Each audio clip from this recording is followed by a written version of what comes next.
Xəzərin sahilində ağ yelkimi əsən bu atın adı Don Kixot, üzərində cövlan edən çaparın adı isə Vüsaldır.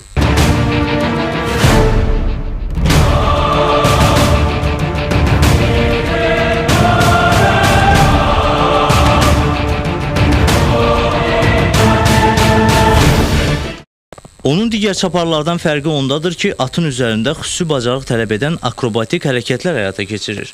Don Kixot mənim ən yaxın dostumdur deyən Vüsalın sözlərinə görə bu adı seçməsi onun əsərdəki qəhrəmanı olan sevgisindən qaynaqlanır. Onun atlara qarşı olan bu məhəbbətinin əsas səbəblərindən biri də izlədiyi filmlərdir. Vüsal bu xüsusi hərəkətləri və təhlükəli fəndləri internetdə izlədiyi videolardan öyrəndiyini deyir. Ata böyük marağım var. At Muraddır, at insanın ən yaxın dostudur. Mənim hobbimdir də at. Belə. O ki qaldı hərəkətləri yəni YouTube-dan öyrənmişəm, internetdən. Həvəsim böyük olduğuna görə günü-gündən artırıram. Sahibinin dediyinə görə Don Kixot heç vaxt büdrəyərək onu yarı yolda qoymayıb. Demək olar ki, mən bu atla nəfəs alıram. Nəyə qədər xəsarət almamışıq, yüngülvari olanda olur.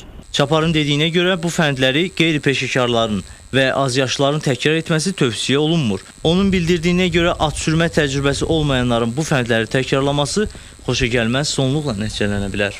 Aris Sarverdiyev, Şamo İsmailov, ATV Xəbər.